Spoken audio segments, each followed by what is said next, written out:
It's disgusting, Vinny. I don't even think Lifetime Movie Network could have thought of anything like this. Brendan and Christine Banfield were married with a small child. They lived in a beautiful $1 million home in the D.C. suburbs in Herndon, Virginia. Brendan worked for the government as an armed IRS law enforcement agent. To help with their small child, the Banfields hired an au pair. Her name was Juliana Magalhães, and she was from Brazil. Everything seemed to be very normal with this family until the morning of February 24th, 2023. On that morning, a man named Joseph Ryan showed up at the house.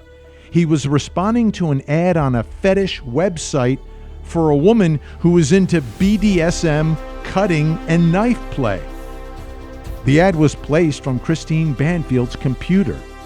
What happened next that morning is not 100% clear, but the results are Christine Banfield was stabbed and killed, Joseph Ryan was shot and killed, Juliana, the au pair, called 911, and so did Brendan Banfield. Then months later, Juliana was arrested and charged with murder. Then prosecutors charged Brendan Banfield with murder. So now, in this case, we have 2 dead bodies, 2 defendants, and a lot of unanswered questions. I was going out with Laura is her daughter. Okay, yes, she said you were there.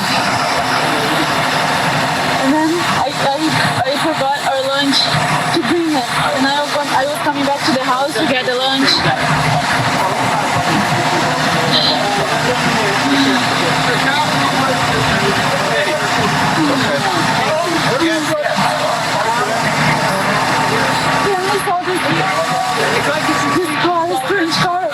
And I called her, why the car is here? I don't know who it is, but it was straight to voicemail, so I couldn't talk to her.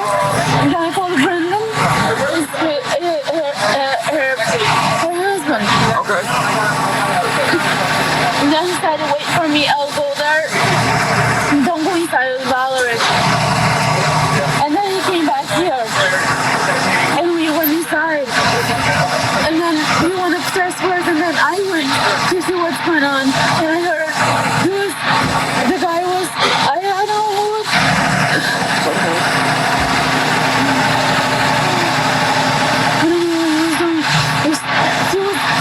It's bringing her. I don't know. What? It's bringing her. I heard, I don't know what was that. And Brendan said, please drop the knife, because he had a knife. And then he said, drop the gun to Brendan. They were yelling. I couldn't understand. We were super fast. Okay.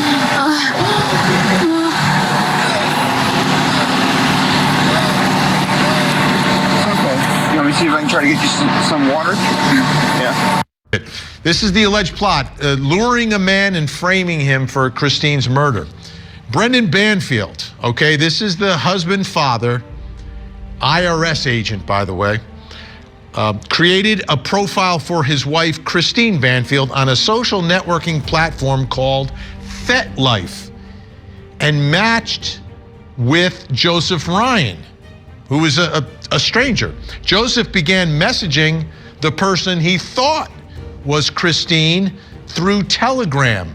We've learned about Telegram through the Stephen Stearns Jen Soto case. It's an encrypted, sort of secretive app to communicate.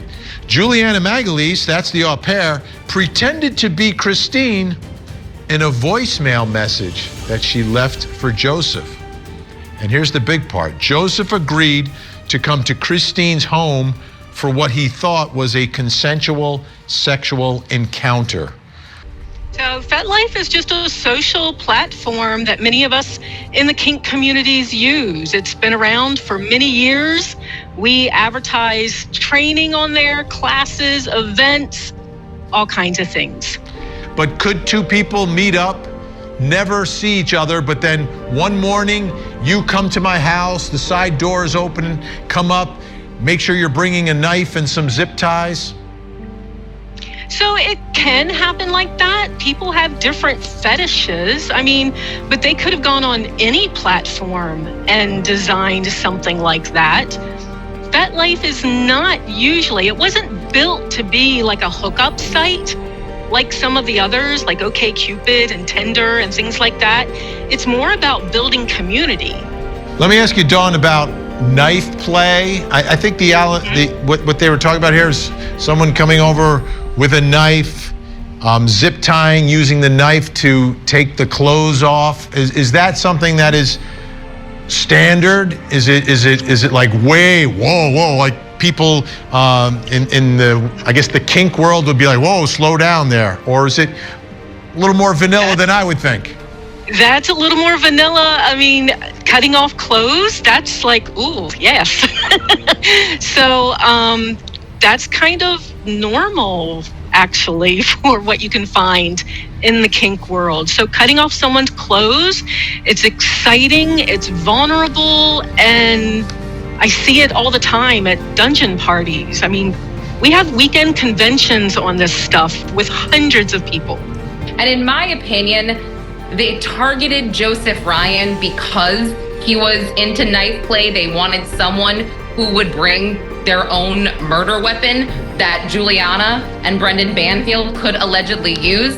And according to prosecutors, Brendan Banfield had said to Juliana a few months prior that he wanted to get rid of his wife somehow. And so they concocted this plan. Now, Juliana has alleged that Brendan Banfield made everything up and she went along with it. But this is very, very tricky. It's very intricate. And as you said, we still don't know everything. We are still speculating on a lot of things here. But what we do know, Vinny, is that there was a photo that Brendan Banfield sent to Juliana of his wife, Christine Banfield, and Juliana used that photo as the FetLife profile. So we know that they set up this FetLife profile as Christine Banfield and were communicating with Joseph Ryan as Christine, luring him over for this consensual BDSM encounter. And then what was to follow was allegedly a double murder.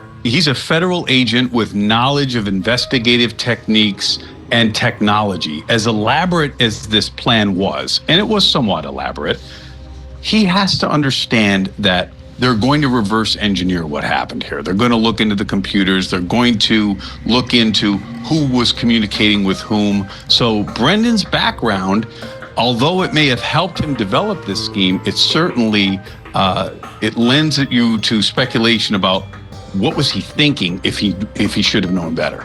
Christine, the victim, the mother, purchases tickets for her daughter and the au pair to go to the zoo. Brendan leaves work, but then sits in a nearby McDonald's parking lot. Juliana and the child leave for the zoo, but return home saying that Juliana forgot their lunches.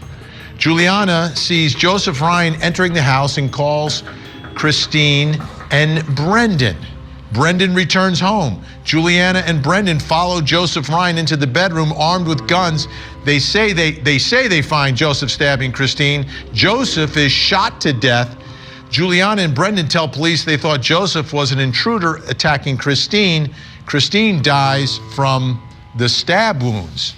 Investigators later discover that Christine's body and Joseph Ryan's body, they believe they were moved and they were staged. And they did all the testing with the blood spatter, with the evidence, and this is what they believe. But Vinny, it's really confusing and unclear what exactly happened once Joseph Ryan entered the house. I mean, we know that Brendan Banfield took Christine's phone and threw it in a drawer and turned it off. Christine did not set up this rendezvous, Jared. Like, there's somehow, some way, this guy gets into the house. Vinny, the table would have had to have been set. He would have been given instructions to go through a door that would have been left open. And the more curious thing, too, Juliana and Brendan put themselves in a position to be nearby. Juliana having to come back, Brendan at a nearby McDonald's. They set the stage for this, so they would have directed Joseph Ryan to enter the home and probably go right upstairs to the bedroom.